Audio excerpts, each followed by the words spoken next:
It's that one thing that a lot of people forget about when the lights go out. It's not food, it's not water, it's not even security. It's what lets you move. It's what lets you think and decide when everything suddenly changes. Tonight I want to walk you through a simple preparedness scenario. It's not a gear dump, it's not a review, it's just a quiet moment when preparedness either works or fails. And two small tools that you probably wouldn't think much about until the exact moment that you need them.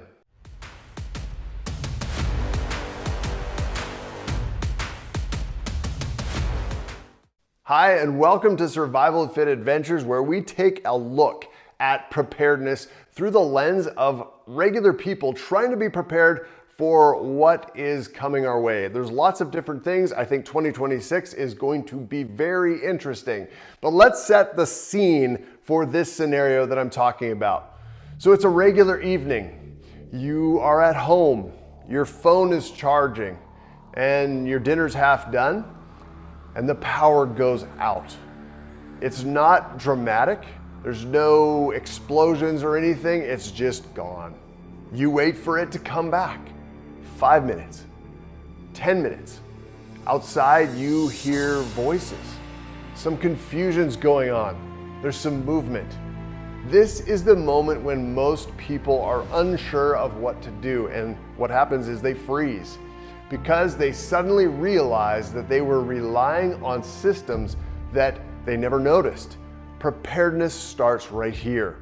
What is your first move? You can put it in the comments what you think you would do in this scenario.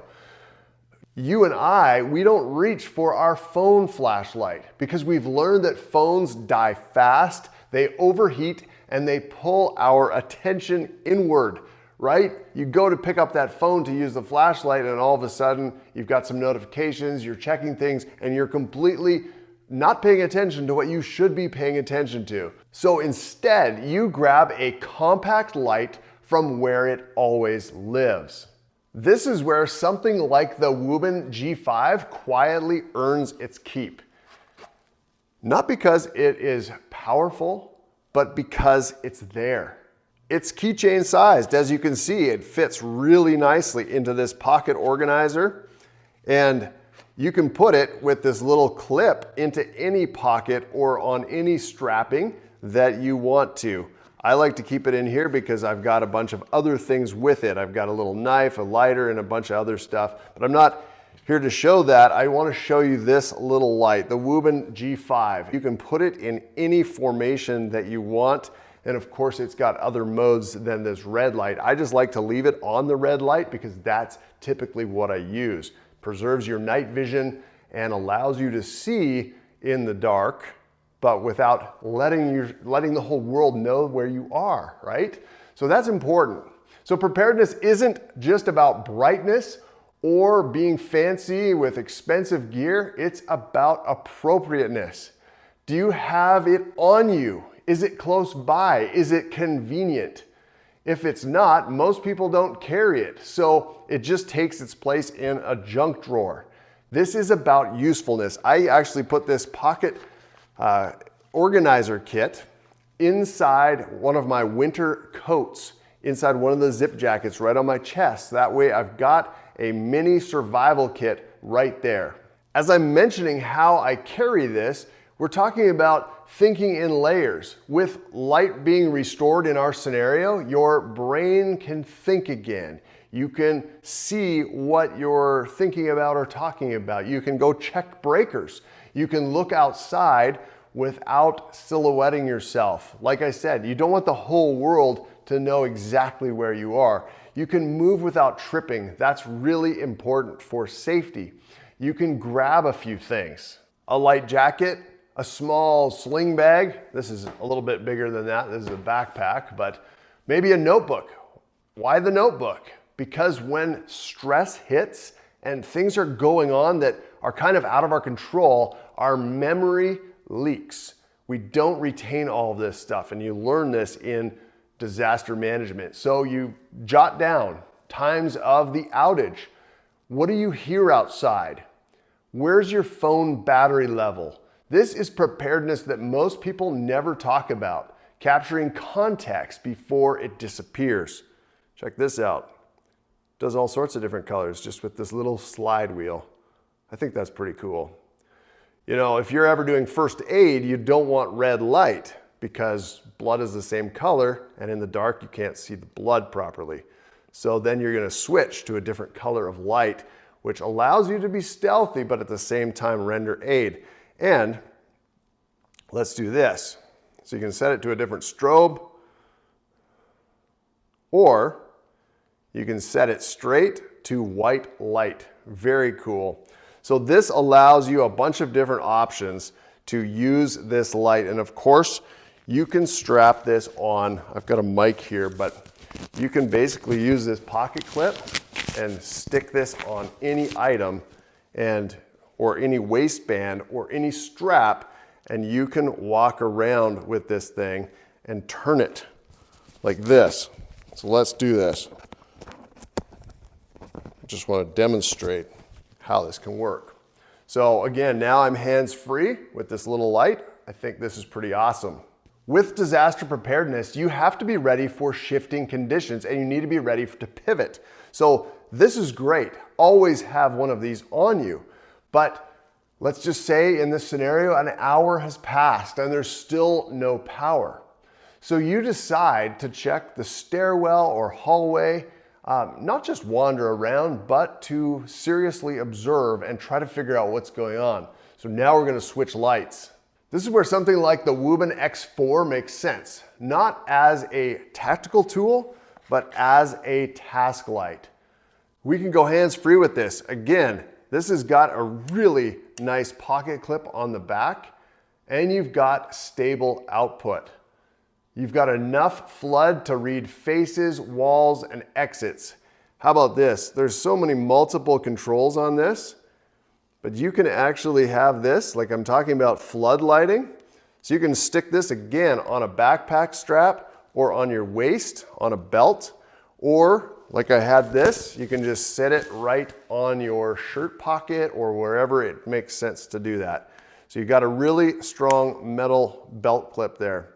And of course, this, you can dim this down. You can set this to exactly what you want. There's the dimmest, and then it goes up to very bright. So that's really cool. In this scenario, this gives you the ability to find the dangers. You are reducing uncertainty. That is the real function of light. I am going to talk about some of the other features of this light, but this is a disaster preparedness channel and I want to talk to you about the quiet advantage. Remember I said a lot of people forget about this stuff, and that is energy management. So here is a preparedness truth. Light equals time. Time to think, time to choose, and time to avoid mistakes. And you don't leave lights on constantly, you use them intentionally. That means short bursts. So let's turn this one off and let's go to the main light. So you've got it on the dimmest setting here. You can start out and it remembers actually where you set it last. So then I can dial this up and go up to max light. So you can see we've got a lot of light here. So you can dim this down so that it's hardly using any power at all. But of course, you can see what you're doing in a dark place. So we're conserving power. You want a light that you can conserve that power for when you really need to see, right? You need to see, you turn it up. You just need to see a little bit, you can turn it way down. And of course, there's lots of other modes. And if I have this on this lowest setting, if I really need to see in a hurry, I can double click and we'll get turbo. That's pretty cool. This right here has got a selector. So you've got it in a locked position down here, which is very cool because you cannot turn this on. See, I can mash this button all I want and nothing will happen. That is great for security. You can turn this up one notch and then that gives you the side light. So let's turn that off. And then we're gonna go up one more notch to the main light. So then you've got the main light shining there. And then let's turn that off, go one more switch. then that gives us our moonlight setting. So basically, it's locked into that low level light that I talked about. And when you're using the sidebar, you can actually switch it on to LED lights. So you can use this and you can change these.